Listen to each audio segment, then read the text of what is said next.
Filosofía en tiempos de no filosofía Parques.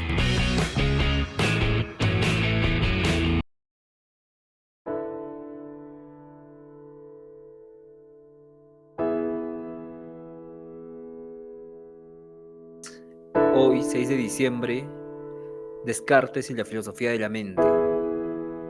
Como vimos, Descartes es el fundador de la filosofía moderna o es el que inició la filosofía moderna con el enfoque inductivista sobre el conocimiento, ya con un índice en el racionalismo, con una base en que el hombre es el centro de un conocimiento verdadero que tenemos que encontrar, y su enfoque sobre la mente y la relación entre cuerpo y mente ha dejado una huella profunda que hoy vamos a analizar. En este episodio discutiremos cómo Descartes abordó la naturaleza de la conciencia, de la autopercepción y del dualismo entre mente y cuerpo, ¿no? Filósofos posteriores como Kant van a hablar de la autoconciencia, Hegel también va a hablar de la autoconciencia y entonces todo surge de este problema de Descartes antes de la conciencia y la percepción, la autopercepción. Bien, la filosofía de la mente es una rama, es una área de la filosofía que trata de entender la naturaleza de los pensamientos, la naturaleza de las emociones y sobre todo, para mí lo más importante, la naturaleza de la conciencia y cómo estos se relacionan con un cuerpo físico. En este sentido, Descartes introdujo algunas de las preguntas más fundamentales y complejas que siguen guiando la investigación en este campo, ¿no? Uno de los conceptos más importantes que Descartes introdujo fue la idea de dualidad, es decir, la distinción entre dos tipos de sustancias en el ser humano: la sustancia pensante y la sustancia extensa. La sustancia pensante o la res cogita y la res extensa, que es el cuerpo físico, la materia. Pero a nivel ya de filosofía de la mente, hablemos en estos términos de sustancia pensante y sustancia extensa. Y esta distinción es fundamental para entender la contribución que hizo Descartes a la filosofía de la mente. Descartes formuló su famoso pienso luego existo en el contexto de la duda metódica, y al dudar de todo lo que podría ser incierto, lo único que encontró absolutamente indudable fue la capacidad de pensar. Y esto significa que incluso si todo el mundo exterior podría ser falso, el mismo debía existir de alguna manera para tener pensamientos. Y esto es algo brillante, ¿no? Pero este es el comienzo de su visión de la mente consciente. Es el primer paso, como algo, una mente consciente, pero como algo completamente distinto al cuerpo físico. Y esto es lo que se ha criticado de Descartes. Y esta afirmación plantea entonces que la mente es una entidad pensante, no es reducible a lo físico, y el pensamiento es entonces independiente a la materia, y la conciencia tiene una naturaleza única y esencialmente distinta de los objetos materiales. Uno de los pilares del pensamiento de Descartes es la distinción entre las dos sustancias que componen el ser humano: la res cogitas, la res extensa, la sustancia pensante y la sustancia extensa, donde la voluntad, las emociones, la conciencia, los pensamientos está relacionado con la inmaterialidad o y relacionado también con la inmortalidad, porque estas son unas actividades mentales, y esta actividad mental no tiene peso, no tiene medida, no tiene dimensión y demás físicamente. Y la sustancia extensa, que son los objetos, los procesos físicos, todo lo medible, todo lo material, está gobernado por leyes físicas y la mecánica. Y esto es algo muy interesante porque si todo está determinado por leyes físicas, la mente, o sea, si la conciencia, la voluntad, es libre de estas leyes físicas. O sea, en otras palabras, es libre. Hay libertad, existe la libertad. En un mundo donde se piensa que todo está predeterminado, existe la libertad para Descartes. Y esta libertad es inmaterial, y esa libertad también, por ser libre, es inmortal, porque el proceso mecánico tiene una causa y un efecto, y el cuerpo humano, el cuerpo físico, fallece, pero el alma no. Y en este caso, si el alma es libre, la voluntad es libre, la conciencia es libre, entonces rompe con ese principio se puede hablar de la inmortalidad del alma.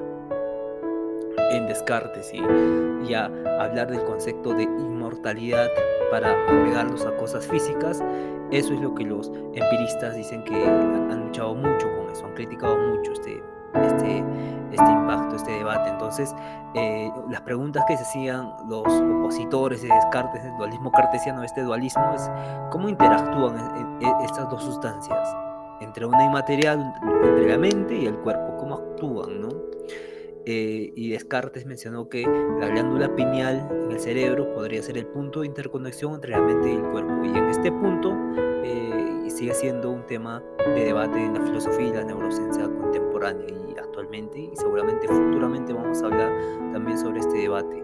Vale, pensadores que van a seguir hablando de este debate porque es un debate que no hemos llegado, no tenemos la tecnología para definir, para medir, para calcular la conciencia. Incluso si podemos crear una IA con una conciencia determinada, esta IA no es realmente libre, no tendría libertad, estaría programada para ser libre aparentemente, pero en esa apariencia está su no libertad, y esto es lo que hace que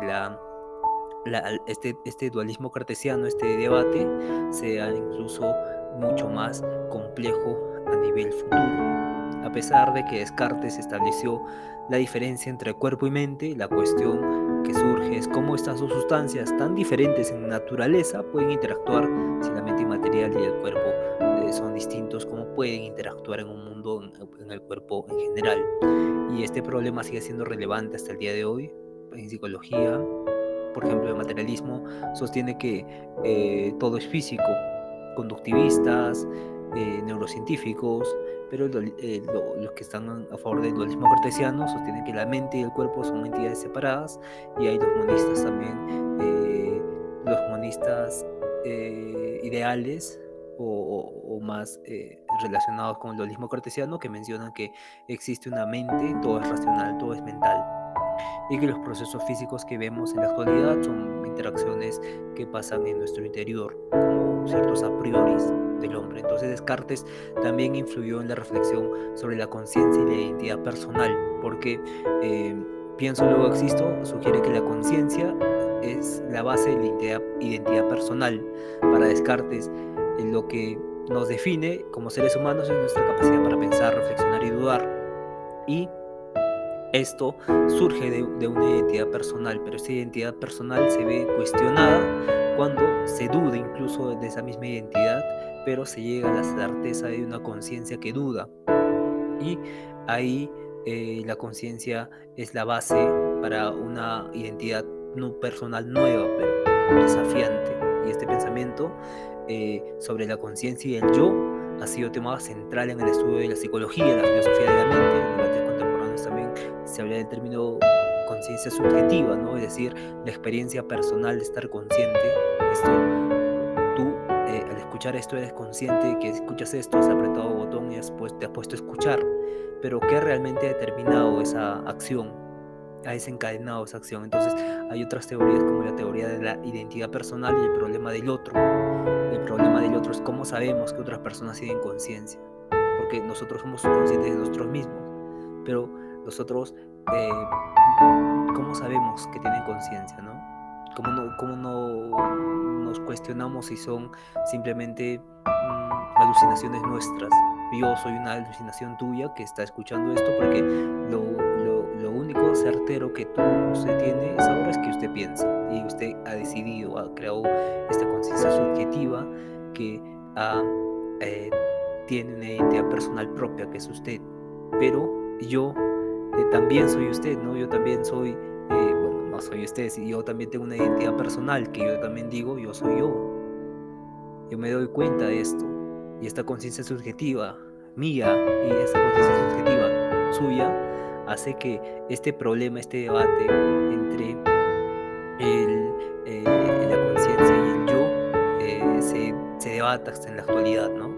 Y siguen reflejando ahí preguntas iniciales planteadas por Descartes, y es fundamental. Incluso podríamos hablar de un intelecto agente, que no hemos hablado, bueno, hemos hablado poco en filosofía medieval, donde existe solo una mente, y nosotros estaríamos interconectando con esa mente superior, y nos estaríamos encontrando en un punto de partida de relación entre tú y yo. Un tipo de sinapsis estaríamos encontrándonos. Y eso es también algo para debatir, porque evidentemente es curioso la naturaleza de la conciencia, la naturaleza de la voluntad, la naturaleza del yo, de dónde surge, cómo surge y por qué surge, ¿no? Y estas preguntas son, creo que tienen que ser respondidas para luego ser estudiadas y analizadas a profundidad y ahí encontrar una intuición moral o algo que mejore a las personas a actuar de determinada forma que se beneficien, sean libres verdaderamente de sus condicionamientos psicológicos, de sus condicionamientos morales, de sus condicionamientos de creencias y demás, pensamientos negativos. Incluso podríamos crear una persona nueva, ¿no? Como pasa en casos de una persona que tiene un accidente y no se recuerda nada. No se recuerda nada y cuando despierta, todos los traumas, peleas, resentimientos, miedos, etcétera, etcétera, etcétera, quedan nulos. Es alguien nuevo. Y en esa novedad ese hombre actúa de forma inocente, de forma que se desarrolla más plenamente que como si no hubiese perdido la conciencia. Y esto es realmente algo que, no sé, es profundo para reflexionar cómo el individuo puede actuar cuando ha determinado qué conciencia poner a la vida o qué conciencia traer a la realidad. Y es fundamental el problema de la conciencia para el problema moral, y ese problema moral influye en el problema social, y ese problema social influye en la política, y la política influye evidentemente a nivel mundial. Bien, para Descartes la mente no solo es el lugar donde se producen los pensamientos, sino que también es la fuente del conocimiento auténtico. Al dudar de todo lo externo, Descartes llegó a la conclusión de que solo la mente, al ser capaz de pensar de manera clara y distinta, puede acceder a la verdad. Esto también es fundamental para su énfasis en la razón y la ciencia. Descartes contribuyó al desarrollo de la epistemología, especialmente con su enfoque racionalista y su énfasis en el pensamiento claro y distinto, y este sigue siendo el tema central en la filosofía moderna y los estudios contemporáneos sobre cómo los seres humanos adquirimos conocimiento. Bien, René Descartes, en su reflexión filosófica, aborda la relación entre mente, llamémosle alma, y cuerpo a través de su dualismo, la teoría del dualismo. Y este es un aspecto fundamental en su filosofía, porque marca la distinción entre dos tipos de sustancias, porque antes no se marcaba, o era teológico o era racional o materialista. Y el problema de la libertad, como vimos antes, si todo el mecanismo del universo, el mundo sublunar, que es en Aristóteles, en términos de Aristóteles, está determinado por leyes. Y mencionaba Aristóteles que no podía influir algo externo al sublunar, el mundo sublunar, no podía influir nada del mecanismo en el mundo sublunar, pero Dios, al estar fuera de este mundo sublunar, podía influir. Y acá se dio una discusión con los escolásticos, y también se mencionaba a Cristo más adelante con Gadamer, donde se mencionaba que era la redención, era como el Señor actuaba, daba la gracia. Incluso vemos con Santo Tomás que hay 4 tipos de gracias, como vimos, y que estas influyen en el ser humano, e incluso sin que él se dé cuenta, y determina a un cierto fin divino, un cierto fin de Dios. Y esto ha sido una discusión que Descartes ha puesto como un punto y aparte, ¿no? Mencionando que existe esta res cogitans y esta res extensa, y menciona que la res extensa es la mente, y la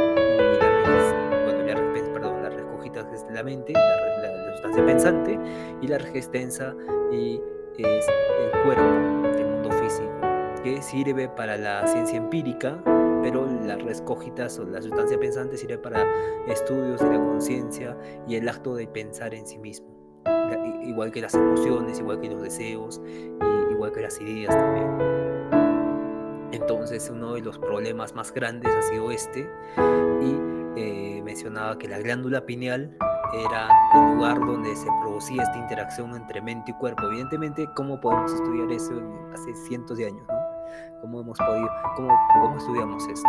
En la actualidad se puede estudiar, evidentemente sí, pero ya se da como algo no científico, no serio, estudiar la glándula pineal para ver la interrelación entre mente y cuerpo. Pero aunque sí hay neurocientíficos que lo hacen, evidentemente, que tienen índices más ideológicas, pero está bien, son científicos que hacen esto, pero a nivel mundial, si sale una investigación de este tipo, sería un cambio de paradigma, ¿no? Aceptaríamos no solo aceptaríamos a Dios, aceptaríamos también la libertad, aceptaríamos la conciencia, aceptaríamos la energía que mueve el mundo, aceptaríamos muchas cosas que implican que hay una resistencia y una res cogitans. Y aunque no se puede confirmar científicamente esta afirmación, esta idea refleja el intento de Descartes de encontrar la forma de unificar dos sustancias sin comprometer su independencia en cada una de ellas. Y este problema de la interacción entre cuerpo y mente se conoce como el problema, en la actualidad le han denominado el problema mente-cuerpo, y es uno de los problemas, uno de los principales desafíos de la filosofía de la mente hasta el día de hoy. Si bien Descartes propuso que la interacción ocurría en la glándula pineal, filósofos posteriores con diferentes teorías, por ejemplo los materialistas, sugieren que la mente y el cuerpo son una única sustancia, bueno, una única no sustancia, sino una única entidad física, solo es físico. Y el funcionalismo, que postula que los procesos mentales son solo funciones dentro de un sistema, sin necesidad de una distinción radical entre mente y cuerpo. Están dentro de este sistema, que son procesos mentales, y que no hay necesidad de separar la mente y el cuerpo. Y ese problema de Descartes que ha solucionado con estos enfoques materialistas y con estos funcionalismos, pero surge otros problemas. Por ejemplo, la mente es la base del conocimiento humano, como todos podemos entender lógicamente, y a través del proceso de la duda metódica llega a la conclusión de que el único aspecto que no puede dudar era su propia conciencia como ser pensante, y el hecho de que él pensara era la prueba irrefutable de su existencia. Y a partir de este principio, Descartes construyó la epistemología, o sea, una teoría del conocimiento, subrayando que el conocimiento verdadero solo puede alcanzarse a través de la razón y el pensamiento claro y distinto, ideas claras y distintas, bueno, ideas claras y distintas, sí, simples y distintas. Y estas ideas básicamente se da con la conciencia de que hay un ser pensante. Y ese ser pensante, al estar en esa duda metódica y llegar a la única certeza, ya hay una interacción entre el cuerpo que está adentro de este ser, que está adentro de este ser, que es no es el ser pensante, sino que es la interacción que ocurre entre el ser pensante y el mundo. Y esa interacción es la glándula pineal. Y acá se da el problema de cómo es posible entonces que Descartes haya llegado a esta certeza absoluta, de donde es indiscutible dudar de esto, pero a la vez que esa sustancia, que esa certeza que tiene esa sustancia esté relacionada con el mundo físico, con un cuerpo. ¿Cómo es eso posible, Descartes? Entonces Descartes coloca la mente como la característica esencial que define al ser humano. O sea, que el ser humano no es el cuerpo lo que lo hace individuo, sino que es la mente pensante la que construye su identidad.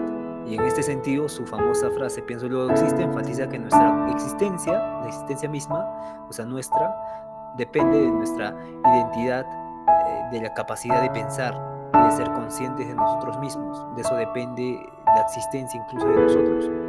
Y esta certeza y esta abstracción se relaciona con el cuerpo. ¿Y cómo ocurre esto, ¿no? Este es el problema de Descartes. Entonces el dualismo plantea una cuestión sobre la identidad personal, si la mente y el cuerpo son entidades separadas, y pregunta, ¿no? ¿Qué garantiza entonces la continuidad de nuestra identidad personal? ¿Qué garantiza esto? Descartes entonces a bordo de este problema pone énfasis en el yo consciente que genera una visión dualista.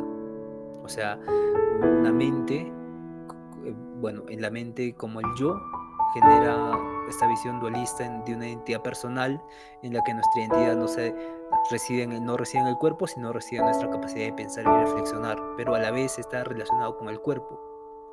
Y ese es el problema que ven los materialistas y los funcionalistas y que tratan de resolver desde sus perspectivas.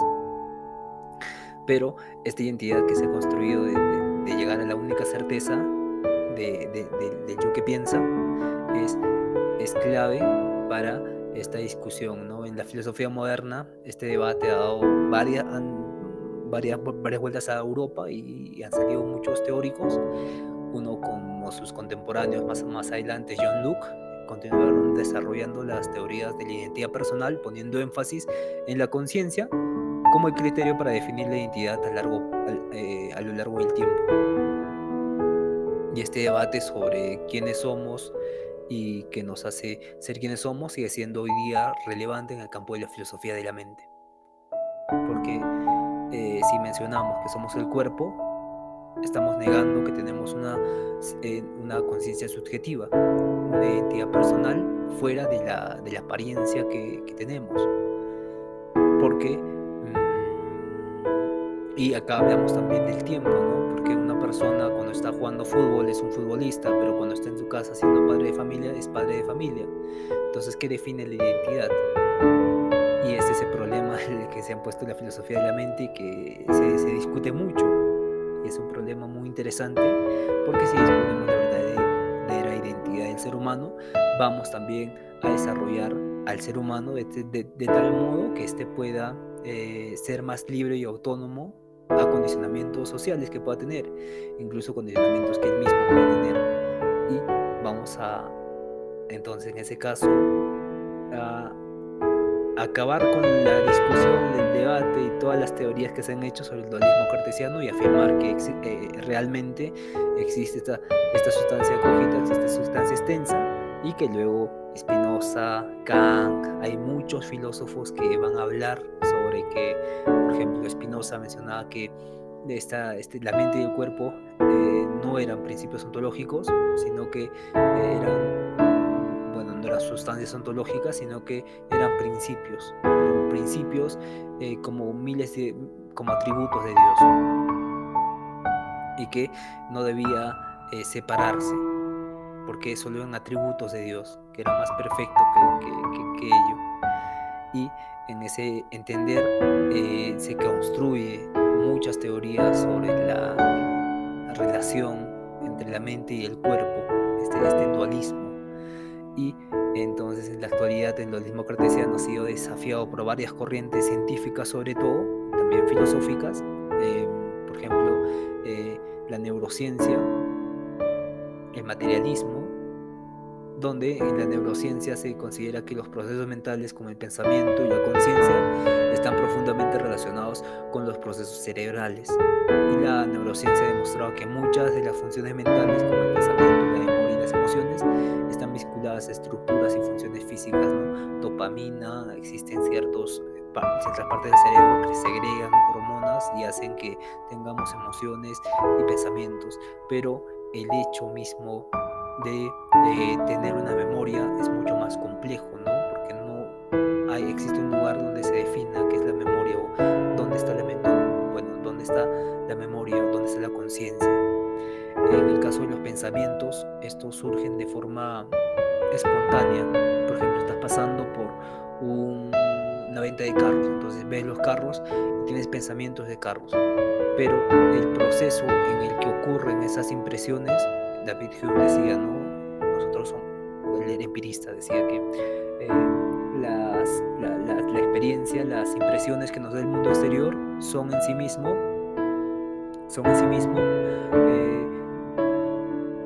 de ahí vienen las ideas, son la fuente de las ideas, la fuente de los pensamientos, son las sensaciones. Pero habían ciertas imágenes, ciertos pensamientos que no podíamos asociarlo con algo que ya hemos experimentado. Entonces ahí también se da ese problema. Por ejemplo, si nunca has experimentado el mar, nunca en tu vida, pero ni siquiera ves, tienes la sensación de estar en el mar, o de imaginar el mar, como pasa en las personas, no existe una explicación de por qué tú hayas imaginado aquella situación, o el problema del rojo, ¿no? ¿Qué define al rojo? Las personas daltónicas evidentemente nunca han visto el rojo. Bueno, pues supongamos que nunca se ha visto el rojo, pero teóricamente no puede conocer el rojo a la hora de la experiencia, el rojo es diferente a cualquier otro rojo. Sin embargo, esto pasa lo mismo con el empirismo, que tú experimentas el rojo, pero teóricamente hay distintos tipos de rojo. Y en esa distinción, en esa multiplicidad de los mismos, a nivel empírico, la misma percepción, hay una separación en nuestra mente de categorías. Y al categorizar este rojo como más fuerte, este rojo como menos fuerte, y hay una actividad cerebral que es difícil que se hace con la imaginación, donde separas el tipo de rojo que es este del otro tipo de rojo que es este, y hay una experiencia consciente de discriminar los distintos tipos de rojo. Y esta experiencia consciente es la que la neurociencia todavía está estudiando. Pero hablamos de otro ejemplo antes, ¿no? Hablábamos del ejemplo, si bien no recuerdo, del problema no de la imaginación, de lo sublime, ¿no? Cuando vemos algo que nos da absolutamente terror, miedo, ese miedo se puede explicar por procesos físicos, ¿no? Existen ciertas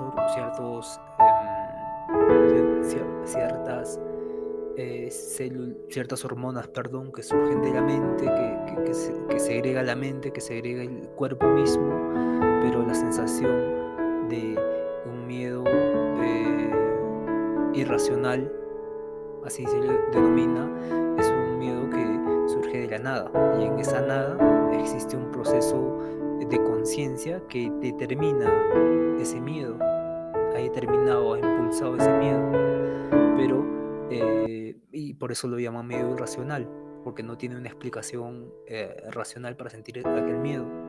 Y la experiencia consciente del individuo, como está a nivel psíquico, es lo que determina si este va a actuar de forma que sea racional ese miedo.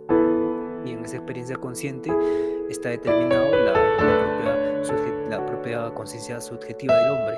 La propia conciencia subjetiva del hombre que determina el mundo para él.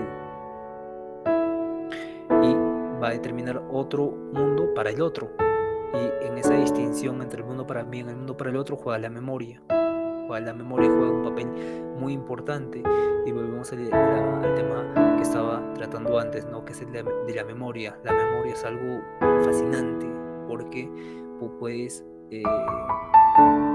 estar en algún tipo de reunión de acá de 30 años y tocas y hueles algo, ¿no?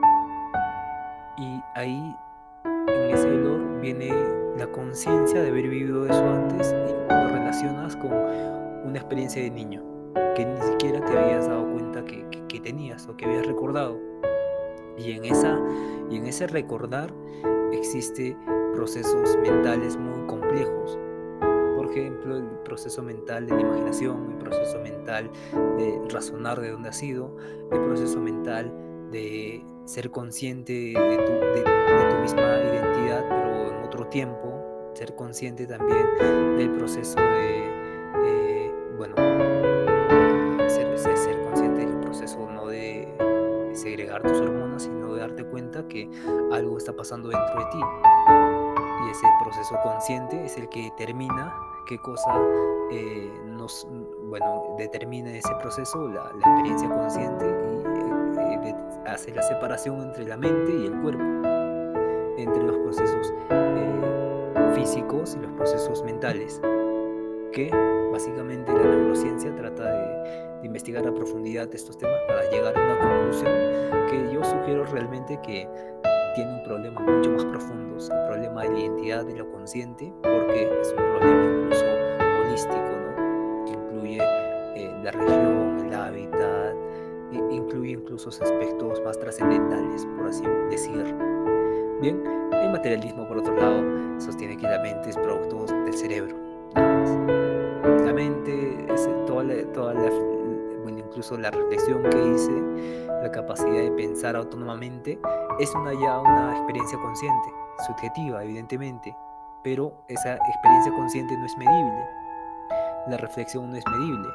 Y esto hace que el materialismo no se haga más problemas, ¿no? No me hago más problemas si yo digo que la mente es producto del cerebro.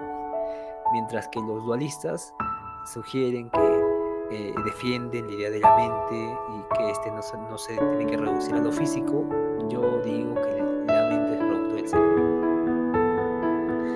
Y hay partes que se dividen entre la filosofía de la mente y las ciencias cognitivas. Las ciencias cognitivas es que todo es cognitivo en el cerebro, todo es de conexiones neuronales, todo es esto, pero en la filosofía de la mente el problema de la libertad viene de incluso de Kant, ¿no? Porque se puede mencionar, tú hablas porque no eres libre, porque te faltó hablar de niño, tú hablas porque te pagan, tú hablas porque tienes que hablar, tú hablas porque te es un podcast, tú hablas porque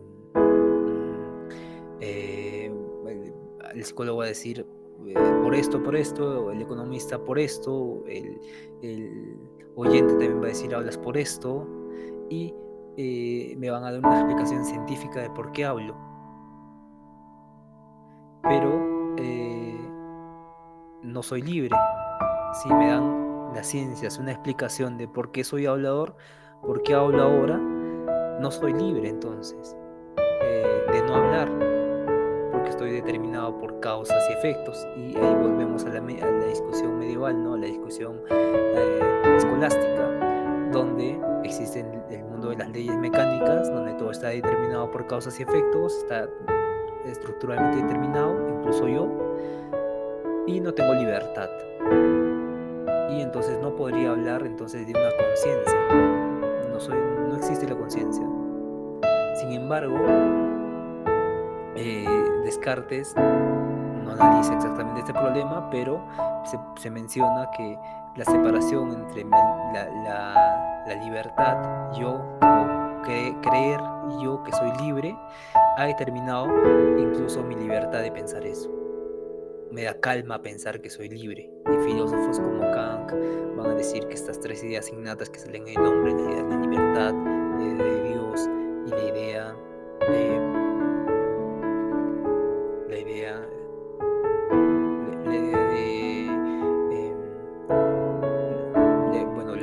libertad, la idea de inmortalidad y la idea de Dios surgen de anhelos que tiene el hombre, que la misma razón le brinda al hombre. Y este problema de la libertad me limitaría a pensar que necesariamente tengo que ser libre. Si no soy libre, entonces no puedo vivir feliz, no puedo vivir consciente, no puedo vivir alegre, porque no soy libre. Y el hombre entonces necesita pensar que es libre para actuar de forma más feliz en la vida. Y este proceso del dualismo lleva también al problema del existencialismo, porque los existencialistas creen que el mundo son situaciones al azar y que no existe un orden fijo, sino que es un orden inestable, es un orden que es al azar, y en ese azar surge el individuo. El individuo tiene que actuar frente a ese azar y tiene que tomar el rumbo de su vida para dirigirlo al bienestar que él vea conveniente para su existencia. Y el existencialismo evidentemente no cree en la libertad del individuo, pero cree en la capacidad de ser auténtico, y en esa autenticidad está determinada la conciencia de un individuo que quiere ser auténtico, y esa autenticidad le brinda su individualidad, su identidad personal, que determina su propia alma, que determina su propia conciencia. Bien, como vimos, el problema de la mente y el cuerpo es profundamente complejo. Bueno, es profundamente complejo en Descartes, y podemos ver que la capacidad de tener pensamientos y experiencias determina,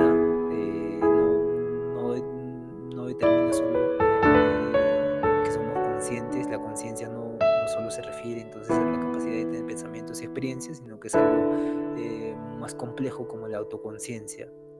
La autoconciencia es el bastón que los que defienden el dualismo cartesiano tienen para sostener que el ser humano es capaz de reflexionar por sí mismo y su reflexión sobre su identidad personal, por lo tanto, está estrechamente ligado al concepción de la mente y le da existencia a la sustancia pensante y a la separación en la sustancia extensa.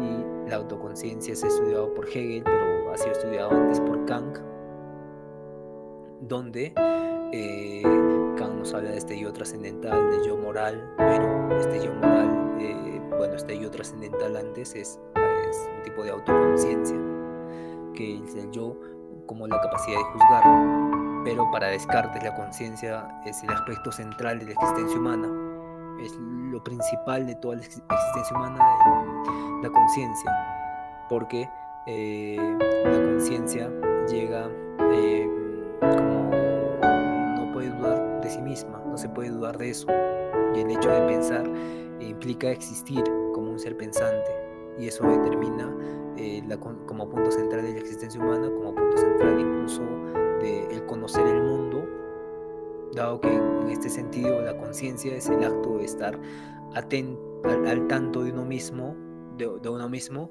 de pensar sobre el pensamiento y tener una experiencia subjetiva de ser.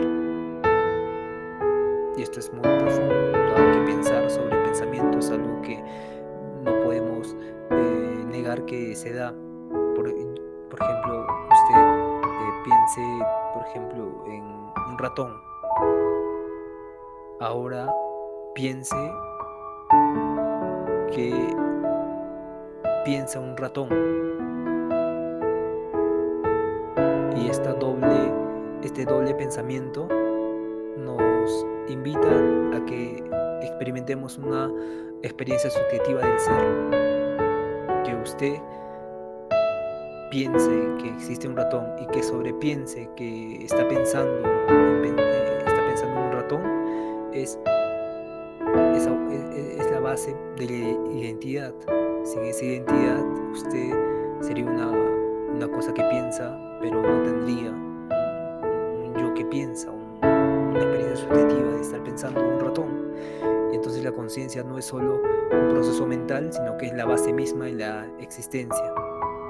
Como vamos a ver, al ser consciente de nuestro propio pensamiento, Descartes ha afirmado que la conciencia es un rasgo esencial y definitorio del ser humano.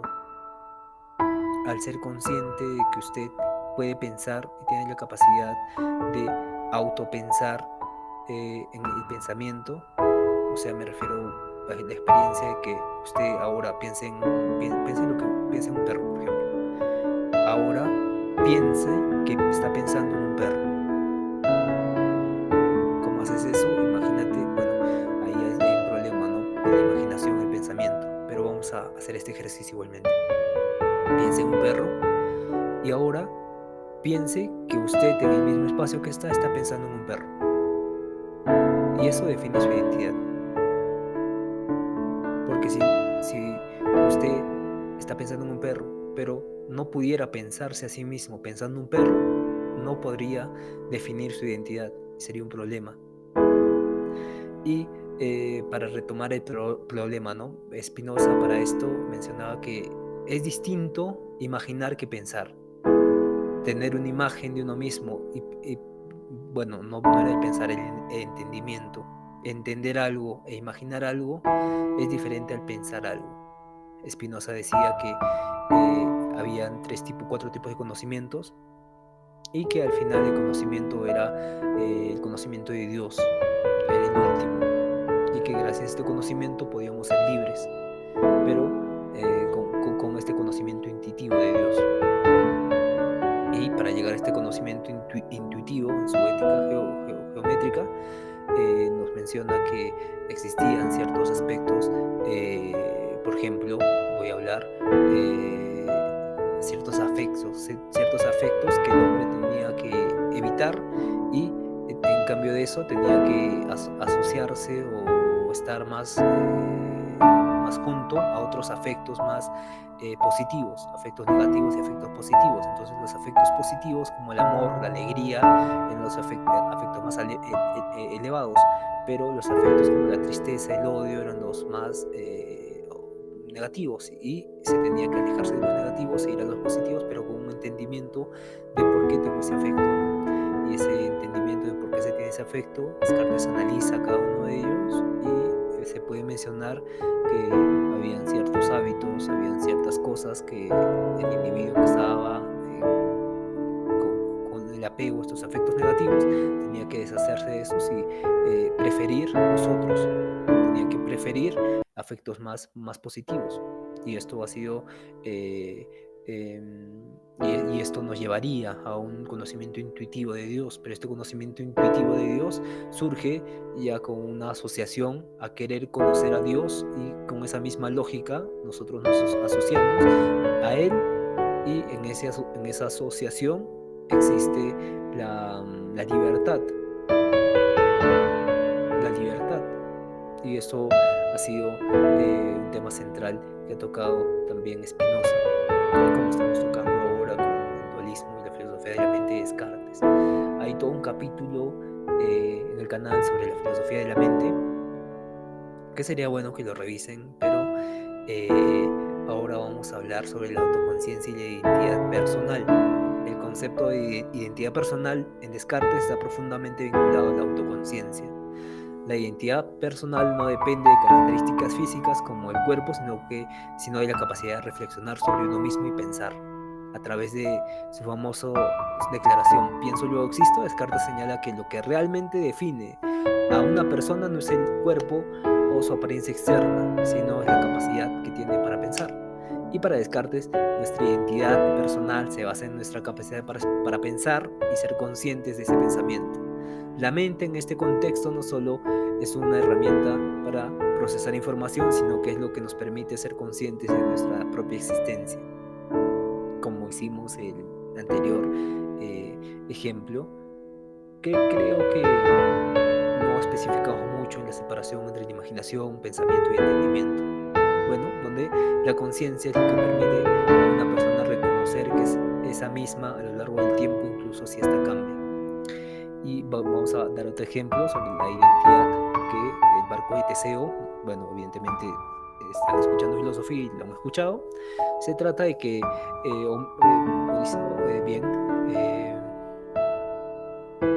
este es un mito de Homero. Bueno, el barco de Teseo es un barco que sale del puerto de Grecia y da la vuelta al Mediterráneo,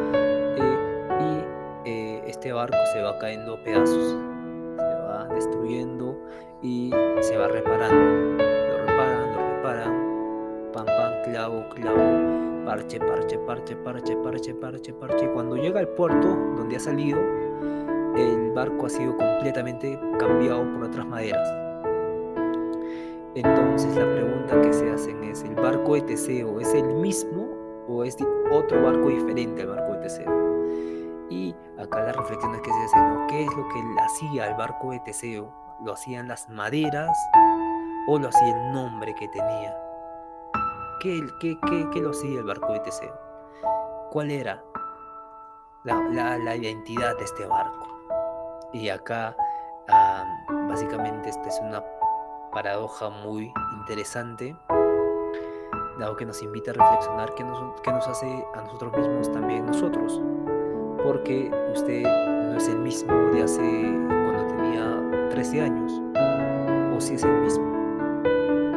Pero ¿qué determina eso, no? La identidad personal en una secuencia de tiempo, de línea de tiempo. Pero el tiempo siempre es el presente, y al tiempo agregarle la experiencia consciente, que es el presente. Gracias por escucharnos y nos vemos en el siguiente episodio. Puedes dejar tu comentario o preguntas sobre filósofos que quieras tratar y nos vemos el día de mañana. Para determinar que usted es el mismo de hace 13 años, a los 13 años que tenía.